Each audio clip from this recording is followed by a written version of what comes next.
Hi, my name's Hazel. I'm 28 years old. Before I tell you guys about this story, I want to give you a little backstory to me, my husband, Paul, and my mother-in-law, Diane. I was born into a family where each individual's strengths were valued. So when I developed a huge interest in the art of baking, I was fully supported by my family. They encouraged me to keep practicing and would always buy me the things I needed to help me better my skills. Needless to say, I have become pretty good at baking. I never pursued it full time, but I did always make cakes and treats for family, birthdays, and family occasions. When I moved away for college to another state, I ended up baking a lot less. I mean, it's pretty hard to bake anything when all your dorm had was a microwave. Anyway, it was in college that I ended up meeting the love of my life. Paul and I met at a college festival when we were juniors. We ended up spending the rest of our time at the festival that day. Little did we know that we'd want to spend the rest of our lives together too. We got into a relationship as soon as we became seniors. We dated for a couple of years. In those years, we both managed to find jobs in our areas of expertise that paid us pretty well. When we were financially stable enough and had enough money saved, we got married. It was one of the happiest days of my life. I was sentenced to spend the rest of my life with my best friend, and nothing made me happier than that. Now, of course, with marriage came gifts. My parents were kind enough to gift us one of their many properties. It was a cute little flat that would have been perfect for Paul and me for the next couple of years. And we did stay there without any issues for the next 3 years. Having our own little place that was fully furnished helped me get back into baking. It started out small, with me just making some cupcakes and cake pops, but as family events kept coming, I kept making more desserts and treats. Pretty soon, I started receiving orders from family and some of their friends every month. It got to a point where I was struggling to juggle work and my little side business. I remember when I was really stressed, I talked to Paul about it. Lately, I've been struggling to balance my job and my little baking business. It's getting overwhelming, and I don't know how to handle it all. Oh, sweetheart, I'm here for you. Tell me everything. We'll figure this out together.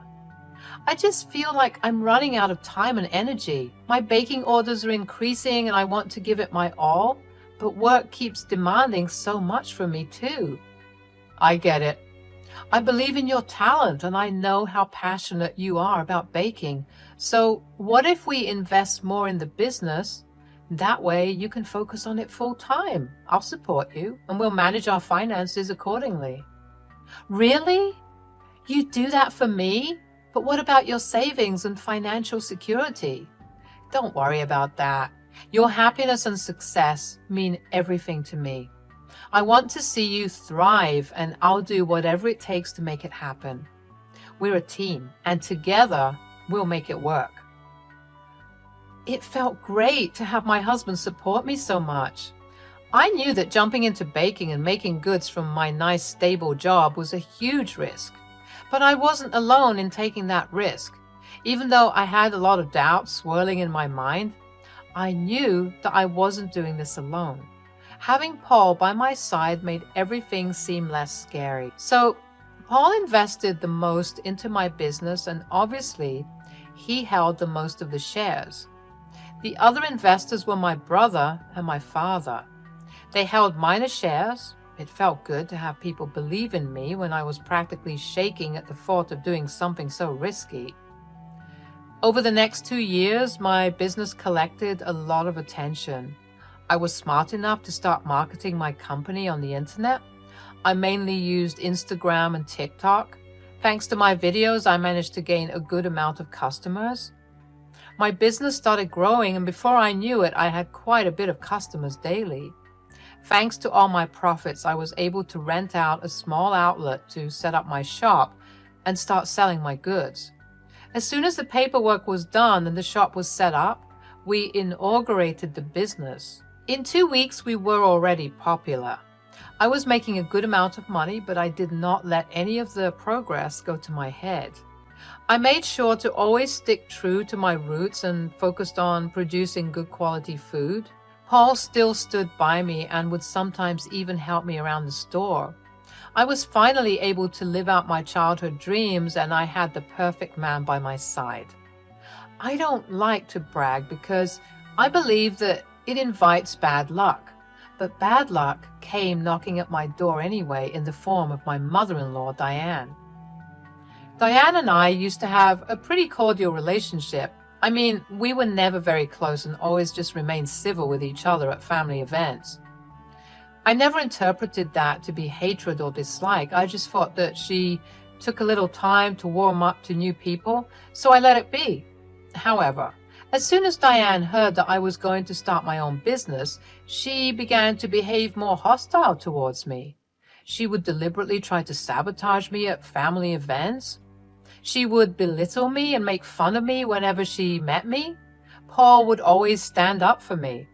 One time I decided to make a dessert for Diane's birthday at her house so it would be nice and fresh. However, for the split second that I looked away from the dessert, Diane entered the kitchen and added a handful of salt to the dessert. I hadn't known about it until I saw people physically gagging and throwing up the dessert.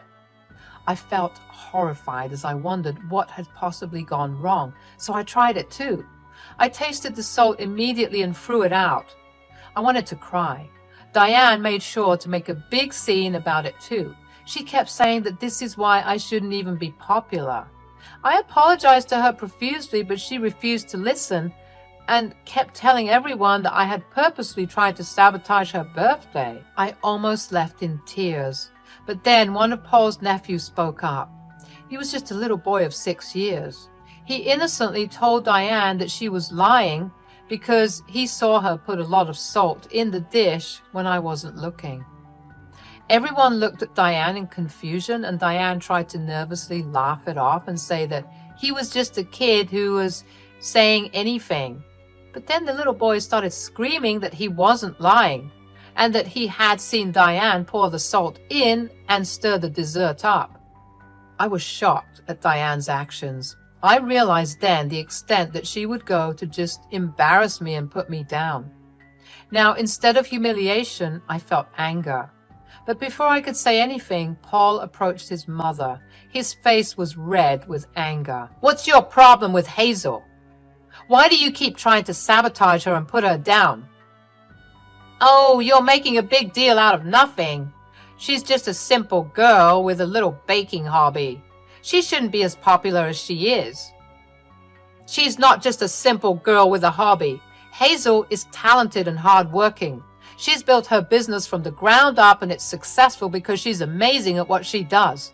I'm proud of her, and you should be too." "Proud of what? That she can put together flour, eggs, and sugar? Please." "Look, if you ever disrespect my wife like that ever again, I will never speak to you."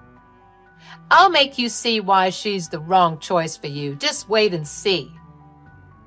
I was beyond upset and angry. Paul grabbed my hand and we left the party hand in hand. The ride back home was silent. I struggled to keep my tears in, but a couple slipped down my cheeks every couple of minutes. When we got back home, I cried into Paul's arms. I asked him what I had done to upset Diane so much. Paul assured me that I hadn't done anything wrong.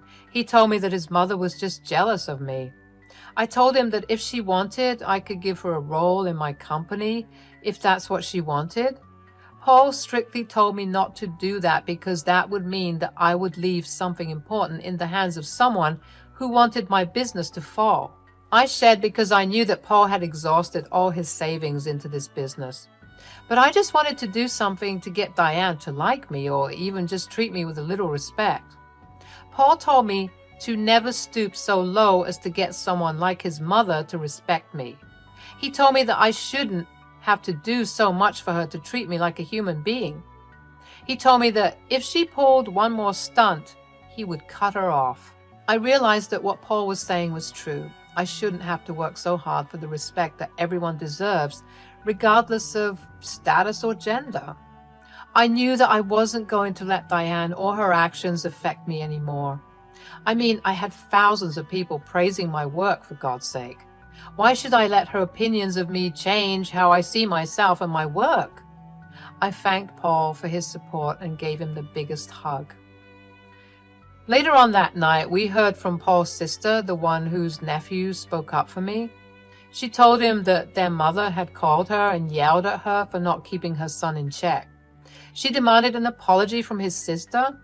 Paul was enraged and couldn't believe his mother's audacity. His sister told him that she hadn't apologized, nor did she berate her son for speaking the truth. Paul told her that she did the right thing.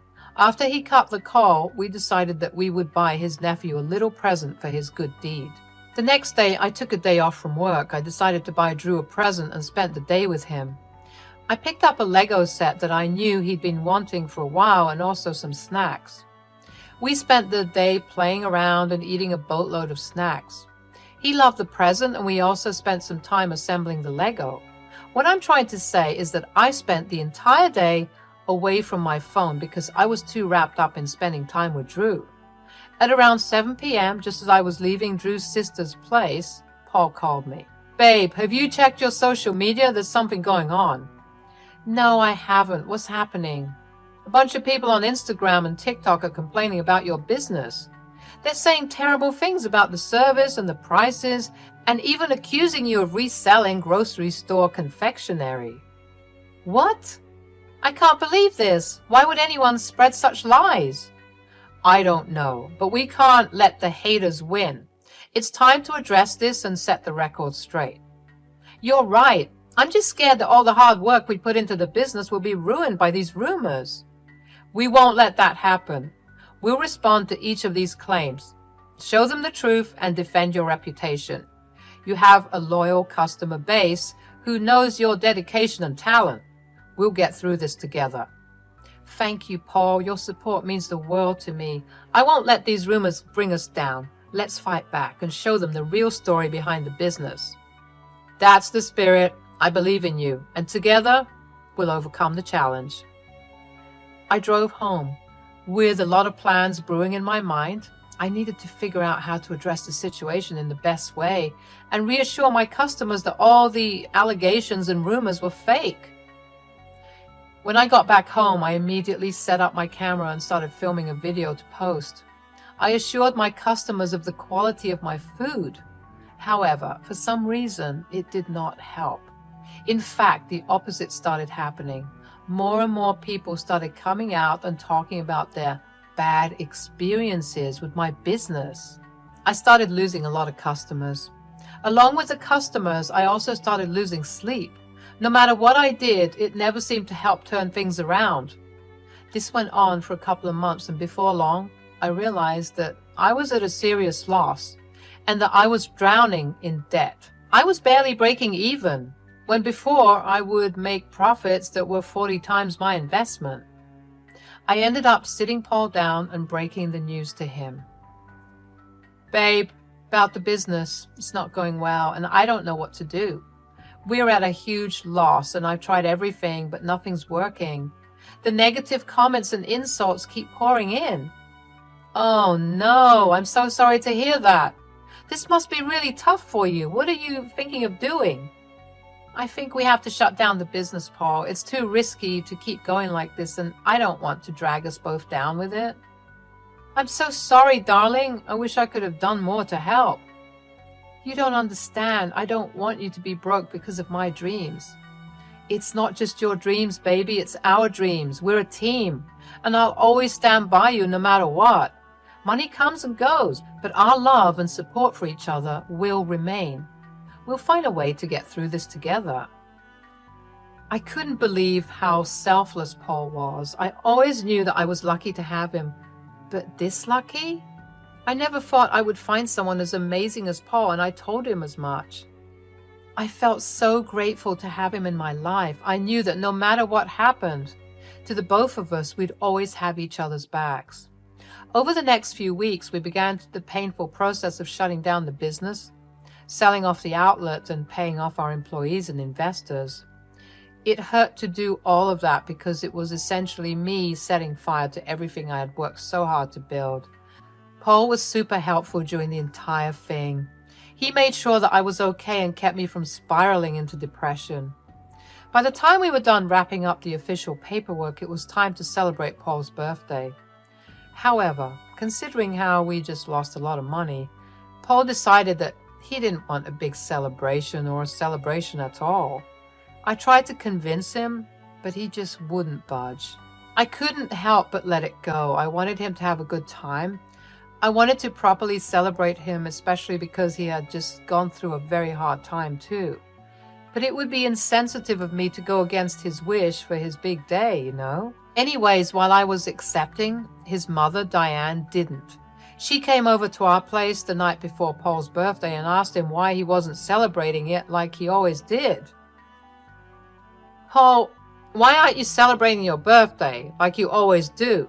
My business didn't go well, so I don't feel like celebrating." "Oh, come on, it's not a big deal. You shouldn't be upset about it." "What do you mean? Why would you say that?" "Well, I may have had something to do with your business's failure. I hired people to spread fake comments and rumors about Hazel's business." "Are you serious? Why would you do that? I just couldn't stand the fact that your wife was more successful than you. It's embarrassing for me to admit to my friends that she's doing better than my own son." "Why would you think that way? It's not a competition between us. We're a team, and I never wanted to surpass Paul in any way." "Well, in my opinion, the man should always be the one earning the most." "That's an outdated and unfair view. Paul has been my biggest supporter and investor in the business. We work together, and I value him immensely." "I didn't care about all that. I never bothered to ask how you started the business because I don't care enough for you." "It's hurtful to hear that, but I believe you should respect me as your son's wife.